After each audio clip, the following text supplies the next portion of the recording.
लोकसभा चुनाव में सीटों का बंटवारा जितनी आसानी से हो गया, उतनी आसानी विधानसभा में सीट बंटवारे को लेकर नहीं दिख रही है। इंडिया हो या एनडीए, हर गठबंधन का सबसे बड़ा सिरदर्द होगा सीटों का बंटवारा। एनडीए की बात करें तो जदयू भी अपना हिस्सा खोज रहा है, वहीं एनसीपी भी मैदान में अपनी भागीदारी को लेकर डटा है, तो वहीं आजसू के कार्यकर्ता 18 से 20 सीटों की उम्मीद लगाए बैठे हैं। इधर भाजपा 10 से 12 सीट आजसू को देने का मन बना रही है। सीट बंटवारे की इस कश्मकश में गठबंधन की गांठ और मोटी होगी या फिर चटक कर टूट जाएगी, ये देखना दिलचस्प होगा।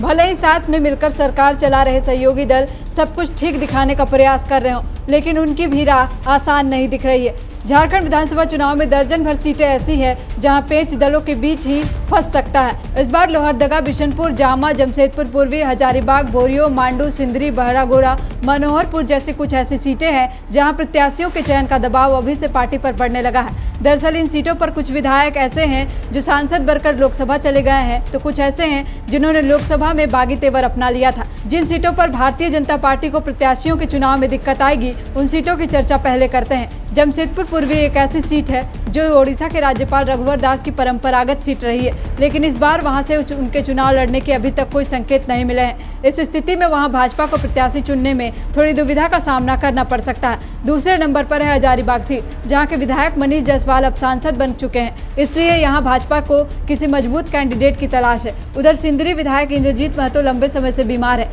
उनके चुनाव लड़ने की संभावना कम है। इसके साथ ही बागमारा विधायक ढुल्लू महतो भी लोकसभा पहुंच चुके हैं। इन दोनों सीटों पर भाजपा को अभी से प्रत्याशी चयन करने का दबाव है। जयप्रकाश भाई पटेल के पाला बदलकर कांग्रेस में जाने से मांडू में भी इस बार नए उम्मीदवार की तलाश है। इधर हेमंत सोरेन के दोबारा झारखंड की कमान संभालने के बाद अब झारखंड मुक्ति मोर्चा में इस बात पर मंथन होने लगा है कि अगले 4-5 महीनों में होने वाले विधानसभा चुनाव की तैयारी को धार कैसे दी जाए।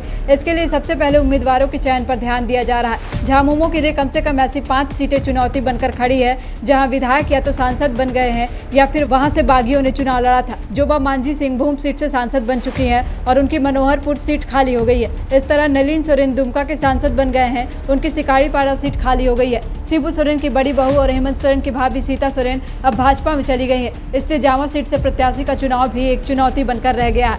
इस तरह बोरियो के विधायक लोविन हेम्ब्रम ने राजमहल से और चमरा लिंडा ने लोहरदगा से बागी प्रत्याशी के रूप में सांसदीय चुनाव लड़ा था। इन दोनों को झामुमो से निलंबित किया जा चुका है, तो अब सवाल यह उठ रहा है कि इन सभी 5 विधानसभा सीटों पर झामुमो की तरफ से किसे उतारा जाएगा। झामुमो के भीतर इन सीटों पर प्रत्याशियों की सूची को अंतिम रूप दिए जाने का दावा किया जा रहा है, लेकिन हकीकत यही है कि इन सीटों पर कोई जिताऊ चेहरा अब तक सामने नहीं आया है। ऐसे में संभावना व्यक्त की जा रही है कि बागियों को माफी देकर दोबारा टिकट दिया जा सकता है। हालांकि हेमंत सोरेन का रुख देखकर ऐसा नहीं लगता है। अब झामुमो को इन 5 सीटों पर ऐसे उम्मीदवार की तलाश है जो उसके लिए ये सीटें जीत सके। ये सभी सीटें आदिवासियों के लिए आरक्षित है और झामुमो इन्हें किसी भी कीमत पर खोना नहीं चाहेगा। कांग्रेस के लिए भी प्रत्याशियों का चयन थोड़ा मुश्किल साबित होने वाला है। कुछ सीटों को लेकर कांग्रेस में भी अभी से उलझन है। इनमें लोहरदगा विधानसभा सीट प्रमुख है। यहाँ से राज्य के वित्त मंत्री डॉक्टर रामेश्वर उरांव विधायक है। ज्यादा उम्र होने के कारण रामेश्वर उरांव के अब विधानसभा चुनाव लड़ने की संभावना कम है। इस कारण वे अपने पुत्र रोहित उरांव की पैरवी में जुटे हैं।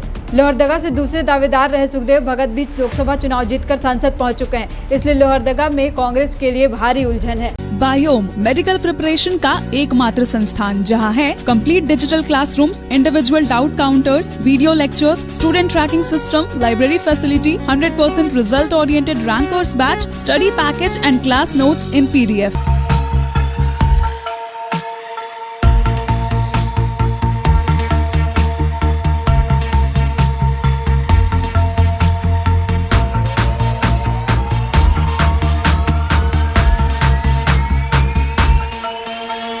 thefollowup.in.